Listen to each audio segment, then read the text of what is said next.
अच्छा, आज का जो लेक्चर है इसका रिलेशन है हमारे जो इस लेक्चर था चैप्टर नंबर 8 से रेलेवेंट था, इसी के साथ है। अगर आप रिकॉल करें लास्ट टाइम जो हमने डिस्कस किया था तो उसमें ये था कि हम बेसिकली कंसर्न थे फाइंड आउट करने में कि जो बिजनेस ने इन्वेंट्री सेल की होती है तो अगर तो वो होमोजीनियस हो या हेट्रोजीनियस हो तो उसकी कॉस्ट को फाइंड आउट करना हो, यानी कि जिस भी टाइप की हमारे पास इन्वेंट्री हो तो ये चेक करना कि वो यूनिट कौन से सेल हुए हैं। बेसिकली हमारे पास दो मेथड थे, एक स्पेसिफिक आइडेंटिफिकेशन और एक दूसरा हमारे पास था कॉस्ट फ्लो अजम्पशन का। फिर इसी तरह कॉस्ट फ्लो अजम्पशन में हमारे पास सब कैटेगरीज आ जाती थी, FIFO method, LIFO method and average cost का मेथड। तो ये हम बेसिकली जो इससे पहले लेक्चर था उसमें भी कुछ क्वेश्चन प्रैक्टिस किए, तो उसी की कंटिन्यूशन में ये हमारा जो सेशन है ये रन होगा। तो अभी मैं आपके साथ कह लीजिए कि इसी पैटर्न पे जैसे कल हमने कुछ क्वेश्चन प्रैक्टिस किए जो इससे पहला जो सेशन था, हम अगेन क्वेश्चन प्रैक्टिस के लिए यहाँ से लेके चलेंगे। तो आपसे रिक्वेस्ट है कि आप लोग काइंडली अपनी बुक का जो क्वेश्चन मैंने आपसे कहा था लास्ट लेक्चर में कि आप प्रैक्टिस कीजिएगा ताकि मुझे आपको समझाना हो या उसे डिस्कस करना ज़रा इजी हो जाए। तो चैप्टर नंबर 8 प्रॉब्लम सेट, और उसमें फर्स्ट क्वेश्चन जो है वो हम डिस्कस कर चुके थे। तो अभी हम डिस्कस करेंगे जी प्रॉब्लम का क्वेश्चन 8.2 ए। तो होपफुली आपको ये स्क्रीन पर नज़र आ रहा होगा। ओके, तो अब यहाँ देखिए प्लीज, यहाँ आपको ये क्वेश्चन जो है, ये जहाँ मेरा कर्सर इस वक्त है, ये problem 8.2 A and 8.3 A R based on the following data. ये जो आपको यहाँ सेंटेंस लिखा नजर आ रहा है, तो ये बेसिकली क्वेश्चन हम डिस्कस करेंगे। जैसा कि उसने बोला हुआ है कि यहाँ पर ये जो डाटा आपको प्रोवाइड किया गया है, ये सेम डाटा प्रॉब्लम 8.2 के लिए यूज होगा और यही डाटा हम यूज करेंगे प्रॉब्लम सेट ए में क्वेश्चन जो है ये 8.3 के लिए, यानी कि सेकंड और थर्ड क्वेश्चन इस डाटा पे बेस करेंगे। सर डिफरेंस क्या है? जो 8.2 है ये परपेचुअल सिस्टम पे बेस कर रहा है और जो 8.3 है ये पीरियोडिक सिस्टम पे बेस कर रहा है। ये परपेचुअल और पीरियोडिक हम इससे पहले चैप्टर नंबर 6 जो इन्वेंट्री का था वहाँ डिस्कस कर चुके थे कि ये अप्रोचेस में डिफरेंस क्या है, कैसे डाटा मेंटेन होता है, कैसे रिकॉर्ड मेंटेन किया जाता है इन्वेंट्री का अंडर परपेचुअल या पीरियोडिक। तो समहाउ यहाँ पर वो जो कॉस्ट की एजम्पशंस हैं या स्पेसिफिक आइडेंटिफिकेशन है उनकी एप्लीकेशन भी है, और हमारे पास जो इससे पहले कॉन्सेप्ट डिस्कस हो चुके थे परपेचुअल और पीरियोडिक, उनको भी इस क्वेश्चन में इस ऑथर ने अप्लाई किया हुआ है। तो देखते हैं जी क्वेश्चन में है क्या। सबसे पहले मैं थोड़ा क्लियर कर दूं, क्वेश्चन 8.2 परपेचुअल के लिहाज से हम करेंगे और जो 8.3 है ये पीरियोडिक सिस्टम के अंडर। तो प्लीज क्वेश्चन रीड करते हैं पहले कि क्वेश्चन में हमें रिक्वायर्ड क्या है या डाटा क्या है। तो मैं क्वेश्चन रीड करता हूँ जी। Speed World Cycles sells high performance motorcycles and motocross racers. One of the Speed World's most popular models is the Kazma 900 bikes. During the current year, Speed World purchased 8 of these cycles at the following cost. अब यहाँ पे number of units जो inventory में count किए जा सकते हैं उसने बोला है कि वो 8 हैं जो during the current year purchase किए गए हैं। तो ये देखिए आपके सामने ये टेबल गिवन है, टेबल प्रोवाइड किया गया है और उसमें आपको डिफरेंट कॉस्ट लेयर्स प्रोवाइड की गई हैं। जुलाई 1 की है, जुलाई 22 की है, देन अगस्त 3 की है। तो ये जो डिफरेंट परचेज डेट्स हैं ये आपके पास रिस्पेक्टिवली गिवन है, और इसी तरह आप देख सकते हैं कि इनके अगेंस्ट कितने यूनिट्स परचेज किए गए हैं हर डेट के। तो जुलाई 1 को 2 यूनिट्स परचेज किए गए हैं, जुलाई 22 को 3 बाय हुए हैं, देन इसी तरह अगस्त 3 को देखा जाए तो 3 बाइक्स अगेन परचेज की गई हैं। तो ये टोटल आप देख सकते हैं जो उसने मेंशन भी किया है पहले कि 8 डर्ट बाइक जो है ये परचेज हुई हैं। अब चूंकि डेट्स डिफरेंट हैं तो आपको याद होगा हमने कहा था कि डेट्स डिफरेंट होने की वजह से प्राइजेस में वेरिएशन आ सकती है, चेंज हो सकती हैं प्राइजेस। तो आपको यहाँ नजर आ रहा है कि वो रिफ्लेक्ट हो रही है कि पहले प्राइस $4,950 थी, देन 5,000 है, और देन उसके बाद देखा जाए तो 5,100 जो है ये आपको एक यूनिट की, एक बाइक की प्राइस मिलती है, कॉस्ट मिलती है। और इसी कॉस्ट को जब मल्टीप्लाई करते हैं यूनिट परचेज के साथ तो आपको यहाँ टोटल कॉस्ट की जो अमाउंट्स हैं ये नज़र आ रही हैं कि उसने मल्टीप्लाई किया है 4,900 150 को 2 से, इस तरह 5 को 3 से और 5100 को 3 से। तो ये आपके पास रेस्पेक्टिव वैल्यूज हैं और इन 3 वैल्यूज का टोटल देखते हैं तो 40,200 है। समहाउ ये हमारे पास जी वही क्वांटिटी, यूनिट कॉस्ट और टोटल कॉस्ट, ये तीनों हमारे पास कॉलम जो है ये क्वेश्चन में हमें प्रोवाइड किए गए हैं। इन्हीं की हेल्प से हम सारा क्वेश्चन सॉल्व करेंगे। देखते हैं नेक्स्ट कहता है क्या जी। On July 28 Speedworld sold 4 Casma 900 dirt bikes to the Vince Wilson Racing Team। तो ये देखिए आपके पास यहाँ पर जो डाटा गिवन है जुलाई 1, जुलाई 22 और अगस्त 3। तो ये जो सेल किए गई हैं बाइक्स वो आप देखिए कब सेल की गई हैं, 28 जुलाई को, जो कि अगस्त से पहले है। इट मीन्स जुलाई 22 के बाद आप देखते हैं तो उनके पास जो भी स्टॉक अवेलेबल था 2 + 3 5, उसमें से 4 बाइक्स क्या कर दी गई थी, सेल हो गई थी। तो ये डेट जरा इंपॉर्टेंट है, माइंड में रखिएगा। हम अभी क्वेश्चन जब प्रैक्टिस करेंगे तो आपको इसकी एप्लीकेशन वहां नजर भी आएगी कि इसका कैसे यहाँ पर अफेक्ट इनकॉर्पोरेट होगा। तो खैर देखते हैं आगे कहता क्या है। The remaining 4 bikes remained in inventory at September 30th, the end of speed world fiscal year. तो कंपनी का ईयर एंड होता है सितंबर 30th को। उस पे कहता है कि उसके पास रिमेनिंग बाइक्स जो हैं वो 4 हैं, जो कि इसका एंडिंग स्टॉक है। टोटल क्वांटिटी इनके पास अवेलेबल थी 8, उसमें से 4 सेल हो गई हैं और 8 में से 4 माइनस करते हैं तो रिमेनिंग जो है ये वाली 4 इसके पास एंडिंग इन्वेंट्री में बाइक्स जो है वो प्लेस हुई होंगी। अब क्वेश्चन की रिक्वायरमेंट क्या है यहाँ देखिए जरा। वो कहता है assume that speed world users a perpetual inventory system. अब बाद में देखिएगा परपेचुअल इन्वेंट्री सिस्टम ऐसा था जिसमें हम इन्वेंट्री के रेलेवेंट जो कॉस्ट इन्फॉर्मेशन थी उन्हें साथ साथ अपडेट करते थे। जैसे ही कोई ट्रांजैक्शन अकर होती थी इन्वेंट्री के रिलेटेड उसे हम अपडेट कर देते थे। अपडेट के मीनिंग क्या थे कि अगर हमने परचेज किया तो ऐड कर लेते थे, और अगर कह लीजिए कि कोई यूनिट सेल हुआ है तो उसे क्वांटिटी में से माइनस कर देते हैं। तो एज सुन एज कह लीजिए कोई इवेंट अकर होता जाता था उसको हम साथ साथ अपडेट करते जाते थे। कहते हैं क्या जी, see the data given above. कहते हैं कि इस क्वेश्चन को सॉल्व करने के लिए ये जो डाटा हमें टेबल में प्रोवाइड किया गया है, जो इन्फॉर्मेशन हमें गिवन है, इसको आप यूज करें। इंस्ट्रक्शंस क्या है देखें।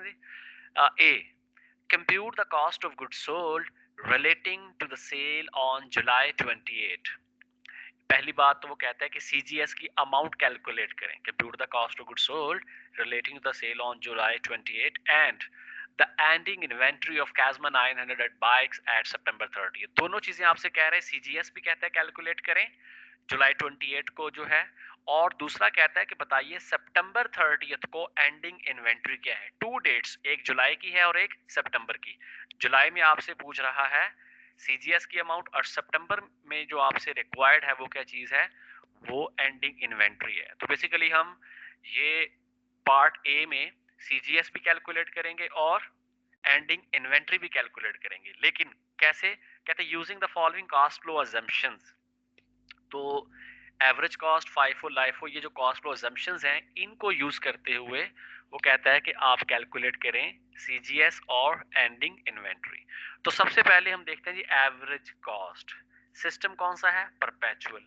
एवरेज कॉस्ट कैसे फाइंड की जाती है कि जो हमारे पास क्वांटिटी होती है उसे डिवाइड कर देते हैं उस क्वांटिटी की टोटल कॉस्ट पे।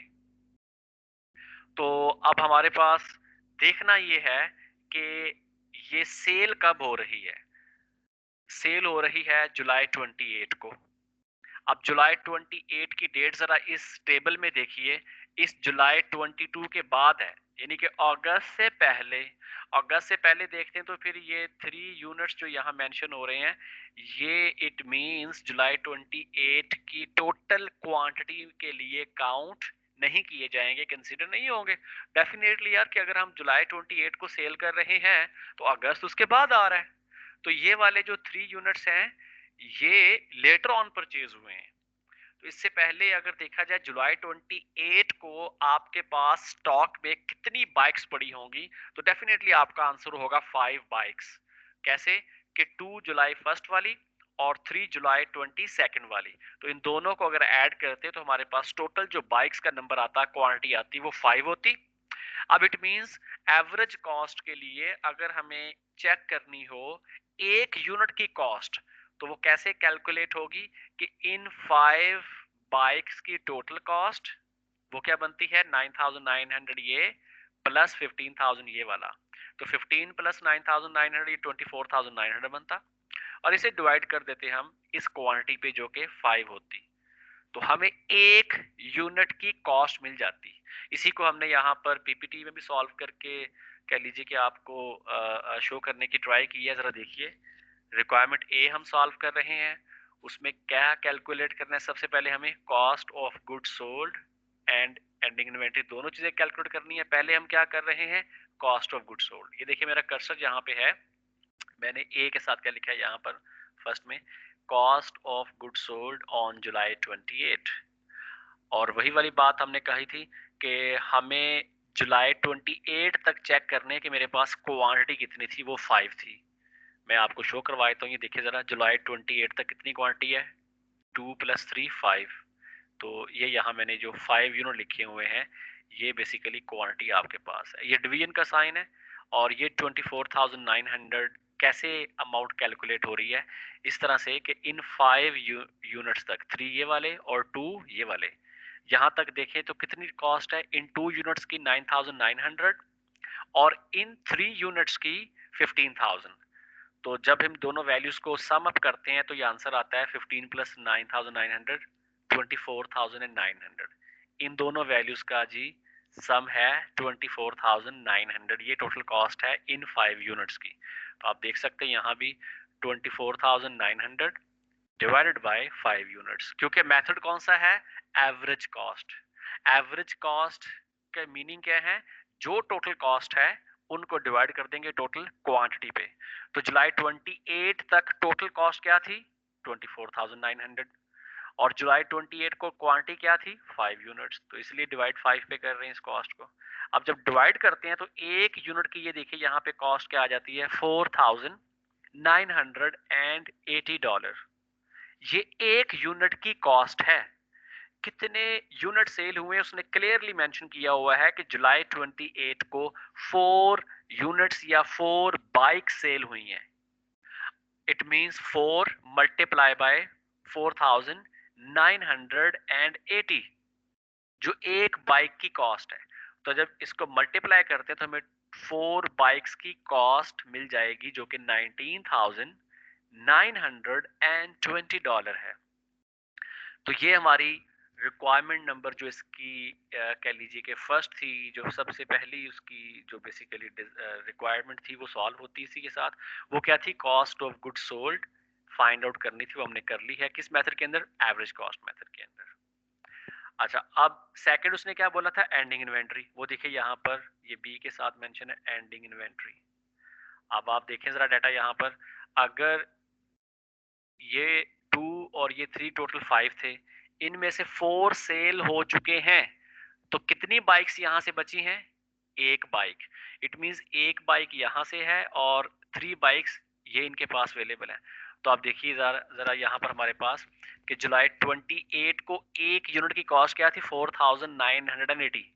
मैं फिर रिपीट करूंगा, जब आपने जुलाई 28 को एक यूनिट की कॉस्ट कैलकुलेट की तो वो आंसर आपको क्या मिला था, 4,980।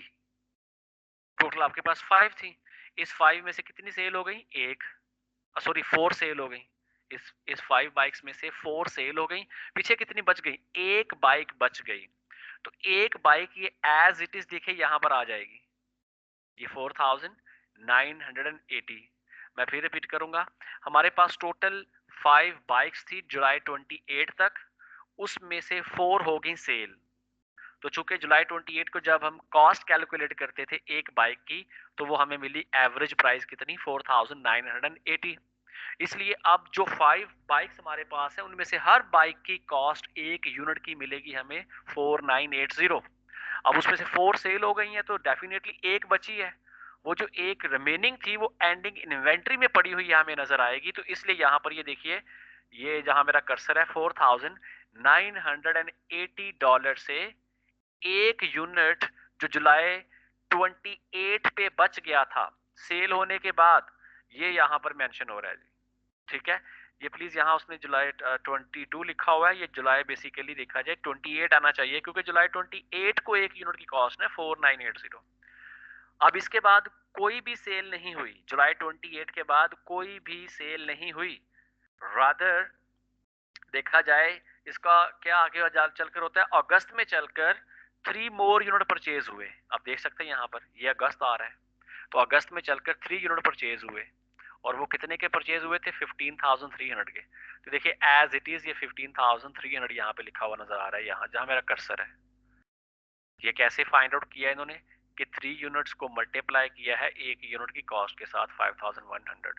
तो सिंपली 15,300 ये वाला, ये यहाँ लिखा हुआ है, और एक बाइक जुलाई 28 को जो हमारे पास बच गई थी ये वो, तो 1 + 3 ये हो गई टोटल 4 बाइक्स, और होनी भी 4 चाहिए थी क्योंकि टोटल 8 थी, उसमें से 4 सेल हो गई तो रिमेनिंग भी 4 बचती हैं।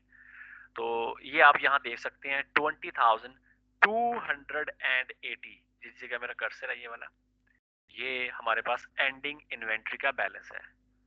अब यही बैलेंस यहाँ पे देखिए मेंशन रिपोर्ट हो रहा है, ये आपके पास एंडिंग इन्वेंट्री, और ये भी यहाँ फाइनल वैल्यू भी यही आ रही है। तो ये हमारे पास सीजीएस की वैल्यू कैलकुलेट हो गई, और ये वैल्यू एंडिंग इन्वेंट्री की अंडर एवरेज कॉस्ट मेथड। अब यहाँ हम अगर देखा जाए तो चूंकि ईयर एंड हो रहा है सितंबर 30 को, तो एक यूनिट की कॉस्ट या प्राइस अगर फाइंड आउट करना चाहें तो वो कर सकते हैं कि हमारी अब एक यूनिट की कॉस्ट क्या है। तो सिंपली क्या करेंगे, कितनी क्वांटिटी पड़ी हुई है 4 यूनिट्स, कॉस्ट क्या है एंडिंग इन्वेंट्री की 20,280। तो 20,280 को जब डिवाइड किया जाएगा किस पे, 4 बाइक्स पे, तो हमें एक यूनिट की नई कॉस्ट मिल जाएगी 5,070। प्लीज ये यूनिट कॉस्ट इसलिए कैलकुलेट यहाँ पर हमने करके शो करवा दिया कि नेक्स्ट टाइम जब भी कोई इन्वेंट्री का यूनिट सेल हो तो हमारे पास एक यूनिट की कॉस्ट ऑलरेडी वहां पर कैलकुलेटेड होगी, तो इसी को हम बेस बना लेंगे। तो समहाउ अगर अनटिल एंड अनलेस नेक्स्ट कभी कोई नई परचेज नहीं होती तो यही यूनिट कॉस्ट काउंट होगी। अगर कोई नई परचेज इससे पहले हम कह लीजिए कर लेते हैं, सेल से पहले, कोई नई सेल से पहले, तो डेफिनेटली उससे भी यूनिट कॉस्ट चेंज हो जाएगी। तो खैर ये हमारे पास यहाँ पर नई यूनिट कॉस्ट है जी 5,070। तो होप सो जी ये क्लियर हो चुका होगा कि हमने कैलकुलेट किया कॉस्ट ऑफ गुड सोल्ड को और एंडिंग इन्वेंट्री को under average cost method. Next देखते हैं जी, उसने क्वेश्चन में हमें कहा हुआ है कि आप अगेन यही कॉस्ट ऑफ गुड सोल्ड और एंडिंग इन्वेंट्री कैलकुलेट करें, but now the method is FIFO, first in first out system है, परपेचुअल। ये हमारे पास कह लीजिए कि जो कॉस्ट लेयर्स हैं या टेबल है ये गिवन है, इसमें से देखेंगे तो क्या कैलकुलेट करेंगे सबसे पहले, cost of goods sold CGS जो सेल हो गई हैं। तो FIFO मेथड में कौन सी चीजें सेल पहले होती हैं, जो फर्स्ट परचेज हुई होती हैं, जो फर्स्ट बिजनेस में इन होती हैं। तो फर्स्ट कौन सी परचेज हुई होंगी, सारी बात है जो इन मंथ्स में देखा जाए, सीक्वेंस में देखा जाए, जो सबसे पहले रिपोर्ट हो रही है वो कौन सी है, जुलाई 1 वाली। तो जुलाई 1 सबसे पहले परचेज हुई थी, फिर इसका मतलब है 2 यूनिट ये सेल हो गए। टोटल कितने सेल हुए थे, 4। अगर 2 यहाँ से सेल हो रहे हैं तो रिमेनिंग 2 कहाँ से पिक किए गए होंगे सेल करने के लिए। तो आपका आंसर में भी यही होगा कि जुलाई 22 से। एग्जैक्टली ऐसा ही है कि हम फिर इन 3 में से 2 यूनिट सेल कर देंगे। 2 यूनिट जुलाई 1 की इन्वेंट्री से सेल हो रहे हैं, और रिमेनिंग 2 यूनिट जो है वो पिक किए जाएंगे फॉर सेल फ्रॉम जुलाई 22। जो हमारे यहाँ पर 3 यूनिट्स हैं इसमें से 2, तो 2 + 2 4 हो जाएंगे। अब इस 2 को इससे मल्टीप्लाई करते हैं, आंसर आ रहा है 9,900, और इस 2 को इस 3 में से मल्टीप्लाई करेंगे 5,000 के साथ। मैं फिर रिपीट कर दूं, यहाँ से 3 में से 2 पिक किए हैं क्योंकि टोटल हमें सेल करने के लिए रिक्वायर्ड थे 4, तो 2 यहाँ से पिक किए, 2 मल्टीप्लाई बाय 5,000, तो यहाँ आंसर आया था 10,000। तो 10,000 देखिए यहाँ वाला और 9,900 ये वाला, तो टोटल बन जाता है ये 19,900। ये देखते हैं हम यहाँ पर FIFO मेथड है जी, CGS कैलकुलेट करना है हमें जुलाई 28 को, और वही बात जो भी हम यहाँ पे आपके साथ डिस्कस कर रहे थे, यहाँ पे आप देख सकते हैं कि पावर पॉइंट पे भी यही शो हो रहा है कि 2 यूनिट्स फ्रॉम जुलाई 22 परचेज 5,000, और ये 9,900 कैसे पिक किए हुए थे, ये मैं आपको यहाँ दोबारा रिपीट कर देता हूँ। ये ये वाले 9900 है जी। FIFO मेथड था ना, तो सेल करने के लिए हमें जो टॉप पे जो सबसे पहले गिवन यूनिट्स होते हैं उन्हें पिक करना होता है, तो वो 2 multiply by 4950 is equal to 9900। तो यही 9900 जो है वो यहाँ रिपोर्ट हो रहा है। तो 2 यूनिट्स की कॉस्ट ये वाली और रिमेनिंग 2 यूनिट्स की कॉस्ट ये 10,000, इन दोनों को अगर ऐड करते हैं तो आंसर बनता है 19,900। तो ये हमारे पास आंसर आया था यहाँ पर कॉस्ट ऑफ गुड्स सोल्ड का, जो कि 4 यूनिट सेल हुए हैं। सेकंड इसका क्या पार्ट बनता है जो रिक्वायर्ड है क्वेश्चन में, वो है एंडिंग इन्वेंट्री कैलकुलेट करना। अब अगेन जरा टेबल की तरफ देखिए, ये भी सेल हो गए हैं। इस 3 में से कितने सेल हुए हैं? 2 सेल हुए हैं। इट मींस रिमेनिंग कितने बचे हैं? 1। तो 1 यूनिट एंडिंग इन्वेंट्री में आपको नजर आएगा यहां से, इस 3 में से 2 सेल हो गए हैं और 1 बच गया है। तो 1 यूनिट की कॉस्ट क्या है? 5000। तो 5000 ये वाला और रिमेनिंग 3 ये वाले, इन 3 की कॉस्ट क्या है? 15300। तो 15 प्लस 5 ये बनता है 20300। तो इसलिए under FIFO method ending inventory में 1 यूनिट 22 की परचेज वाला 5000 और 3 यूनिट्स हमारे पास जो है वो अगस्त 3 को जो परचेज हुए थे, क्योंकि वो सेल नहीं हुए तो इसलिए वो हमारे पास किस में पड़े हुए नजर आएंगे? एंडिंग इन्वेंट्री में। तो आप देखिए वही जो अमाउंट अभी हमने कैलकुलेट की, यहाँ भी आपके सामने ये रिपोर्ट हो रही है, शो हो रही है 15 प्लस 5, तो ये 20,300 आपको यहाँ पे टोटल नजर आता एंडिंग इन्वेंट्री का। तो ये हमारे पास 19,900 सीजीएस की अमाउंट जी है फाइफो मेथड के अंडर, और ये फाइफो मेथड के अंडर एंडिंग इन्वेंट्री का बैलेंस है या अमाउंट है। नेक्स्ट देखिए जरा जी, हमारे पास उसने कहा हुआ है कि यही सीजीएस और एंडिंग इन्वेंट्री कैलकुलेट कर रहे हैं, but now the method is LIFO. अब लाइफो इट मींस के 4 यूनिट सेल हो रहे हैं इस इन 8 यूनिट्स में से, ऐसा ही है? नहीं जी ऐसा नहीं, 8 में से नहीं सेल हो रहे, क्योंकि आपने देखना है कि डेट कौन सी है सेल होने की। ये देखिए मैंने हाईलाइट किया है, जुलाई 28 को सेल हो रहे हैं, जुलाई 28 को। अब इट मींस कि अगस्त तो जुलाई के बाद आया, तो फिर कौन से सेल हुए होंगे सबसे पहले? परपेचुअल सिस्टम है ना, इन 3 में से 2 सेल हुए। प्लीज ये जो मैं हाईलाइट कर रहा हूँ ये वाला, ये वाले 3, इन 3 में से पहले सेल हो जाएंगे 2, सॉरी 3 सेल हो जाएंगे ना, लाइफो है लास्ट में। ये टोटल हमें 4 सेल करने हैं, तो ये 3 यूनिट ये सेल हो जाएंगे और 1 यूनिट यहाँ जो ये 2 रिपोर्ट हो रहे हैं यहाँ से हम पिक कर लेंगे। इसी को हमने यहाँ पर भी शो किया हुआ, देख सकते हैं आप लोग कि last in first out method है। कैलकुलेट क्या करना है? Cost of goods sold on July 28। तो ये देखिए 3 यूनिट लिखे हुए हैं, फ्रॉम परचेज ऑफ जुलाई 22 5000 15000। आप देखिए यहाँ भी 15000 लिखा हुआ, यही ये हमने हाईलाइट किया था 3। हमने यही बात की थी कि ये 3 पिक नहीं करने जो हाईलाइट नहीं किए गए।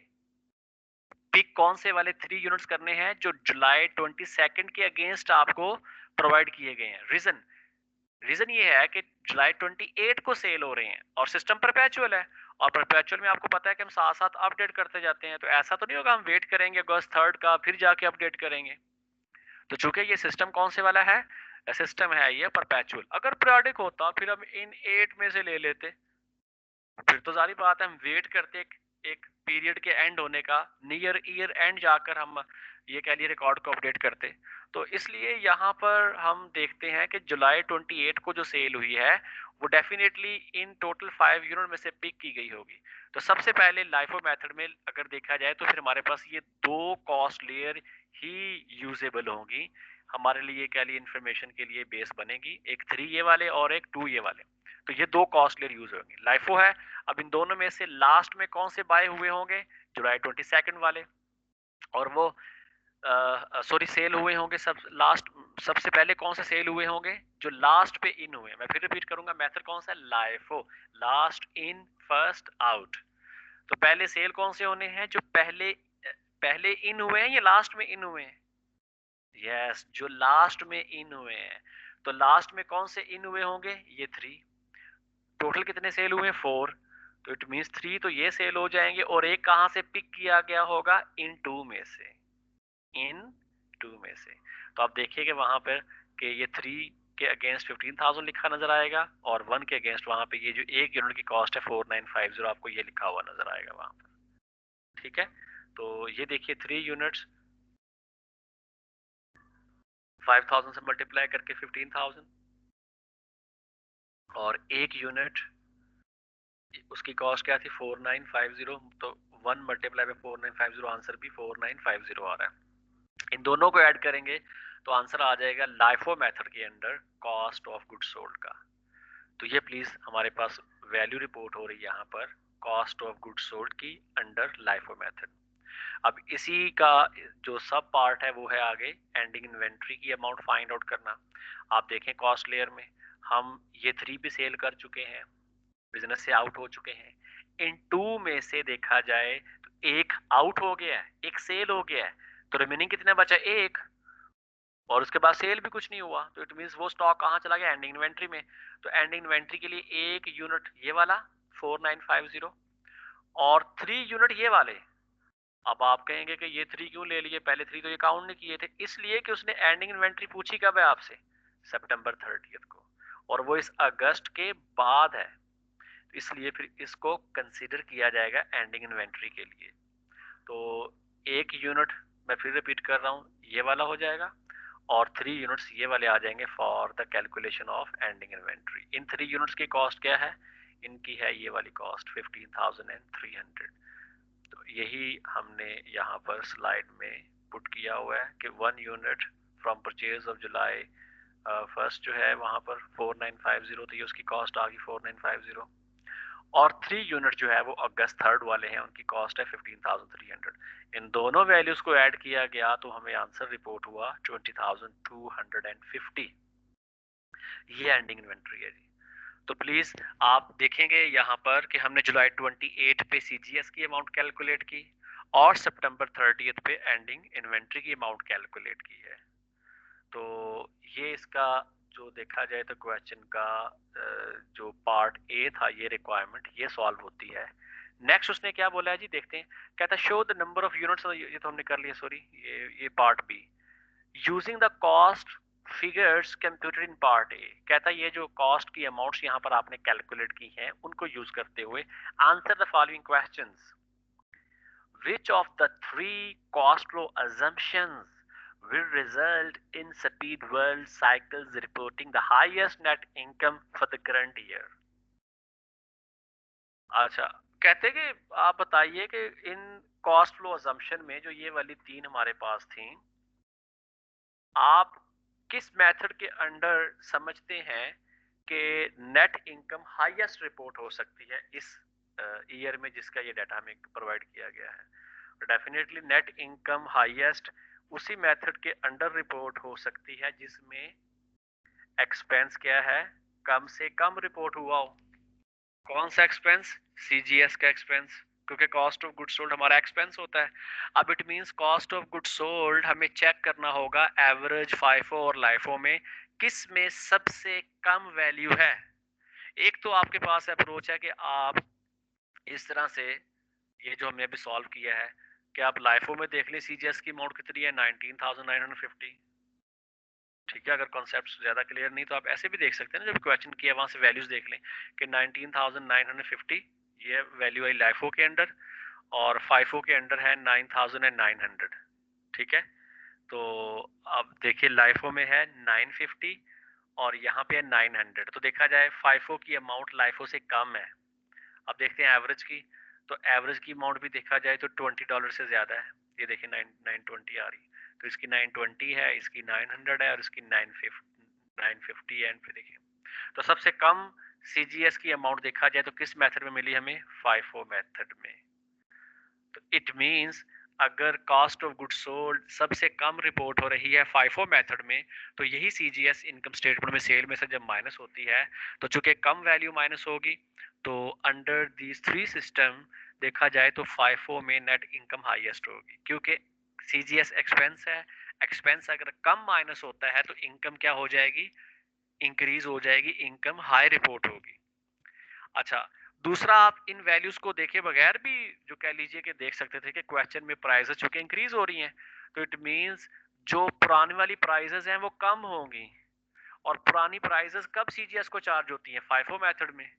तो हम इस तरह से भी कह सकते थे कि चूंकि फाइफो जो मेथड है उसमें ओल्डर प्राइजेस, पुरानी इन्वेंट्री पहले सेल हो जाती है और पुरानी इन्वेंट्री की जो कॉस्ट होती है वो कम होती है और वही एक्सपेंस जो है वो हम जाकर इनकम स्टेटमेंट में उसको शो करते हैं।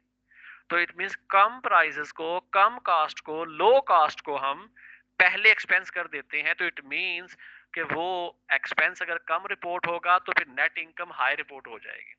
तो यहाँ से भी हम चेक करके बता सकते हैं कि फाइफो मेथड के अंडर जो ये केस है हमारे पास हाईएस्ट नेट इनकम का आएगा। इसी के साथ वो आगे नेक्स्ट क्या कहता है, वो कहता है जी कि would this always be the case, कहता है कि क्या हर दफा ही, हर टाइम फाइफो के अंडर ही नेट इनकम हाईएस्ट रिपोर्ट होगी। तो भाई तब हमेशा होगी जब प्राइसेस का ट्रेंड ये वाला हो। देखिए यहाँ प्राइसेस क्या हो रही हैं, ग्रेजुअली इंक्रीज हो रही हैं। यानी कि अगर इन्फ्लेशनरी ट्रेंड हो, इन्फ्लेशन एग्जिस्ट करे, तब हम कह सकते हैं कि हमेशा होगा। अगर हमेशा इन्फ्लेशन रहे, अगर कहीं ऐसा केस आ जाए कि डिफ्लेशन का केस हो, प्राइसेस कम होना शुरू हो जाए, प्राइसेस क्या होना शुरू हो जाए, कम होना शुरू हो जाए। जैसे कि कोरोना के टाइम पे आप देख लें कि प्राइसेस कम होना शुरू हुई थी बहुत सारी, जैसे ऑयल की देख लें, फ्यूल की, इस तरह से आइटम्स की। तो वो कॉस्ट क्या थी, ग्रेजुअली कम होती गई, ग्रेजुअली कम होती गई। तो उन केसेस में अगर आपके पास कोई रिकॉर्ड ऐसा, पहली बात तो आपको पता है पेट्रोल वगैरह, ऑयल वगैरह पे ये फाइफो लाइफो नहीं, वहाँ पे एवरेज अप्लाई होता है। लेकिन चलिए अगर आपने अलग अलग उसके बिन्स बनाए हुए हैं जो कि कॉस्ट का ट्रैक अलग आपके लिए पॉसिबल है कि आपके पास इतने वेयर हाउसेज हैं, तो अज्यूम कर लें, तो फिर आपके लिए पॉसिबल था ना। तो सिंपली क्या है कि डिफ्लेशनरी इकोनॉमीज या जहाँ पे प्राइसेस ग्रेजुअली क्या है डिक्रीज होती रहे, तो फिर फाइफो नहीं होगा, फिर लाइफो हो जाएगा, फिर ऑपोजिट हो जाएगा ना। तो इसलिए हम ये नहीं कह सकते कि जी कि हमेशा ही ऐसा होगा। अगर आप कहना चाहते हैं हमेशा, फिर साथ आपको ये वर्ड यूज करना पड़ेगा कि इन्फ्लेशनरी इकोनॉमीज में वेयर यू हैव, कह लीजिए कि increasing trend in the prices, वहां पर आप कह सकते हैं कि जो फाइफो मेथड है वो हमेशा हाईएस्ट नेट इनकम का सबब बन सकता है या बनेगा। ठीक है, तो ये हमने डिस्क्राइब भी कर दिया, एक्सप्लेन भी कर दिया, यहाँ पे उसने एक्सप्लेन का वर्ड भी यूज किया हुआ है जी। सेकंड देखते हैं इसी क्वेश्चन का क्या पार्ट है, which of the three cost flow assumptions will minimise the income tax. अब इनकम टैक्स कब कम होगा, कब लो पे करना होगा, कम आपको कह लिए लेसर वैल्यू पे करनी होगी। और सारी बात है इनकम टैक्स तब कम पे करेंगे जब इनकम कम होगी। अगर फाइफो में इनकम ज्यादा थी तो टैक्स ज्यादा होगा, तो फाइफो का ऑपोजिट कौन सा हो गया, लाइफो। अब इट मींस लाइफो मेथड में चूंकि हम नई प्राइजेस को सीजीएस में लिख लेते हैं और यही सीजीएस हमारा एक्सपेंस बन जाता है। तो जब यही सीजीएस हमारा एक्सपेंस बनता है जो कि हाई अमाउंट होती है, मैं फिर रिपीट करूंगा कि लाइफो मेथड में जो बिल्कुल लास्ट पे परचेज हुआ होता है पहले सीजीएस बन जाता है, और बिल्कुल लास्ट पे परचेज होता है वो प्राइस क्या होती है, ज्यादा होती है। ये देख सकते हैं बिल्कुल लास्ट पे जो परचेज हुआ है अगस्त पे, वो क्या प्राइस ज्यादा है। तो ज्यादा प्राइस अगर आप सीजीएस जो कि एक्सपेंस है वो लिख रहे हैं तो एक्सपेंस ज्यादा है। जब एक्सपेंस ज्यादा है तो फिर इनकम क्या हो जाएगी, कम हो जाएगी। तो जब इनकम कम है तो टैक्स क्या हो जाना है, कम हो जाना है। तो टैक्स किस मेथड में कम नजर आता है, हमें लाइफो में नजर आ रहा है कम।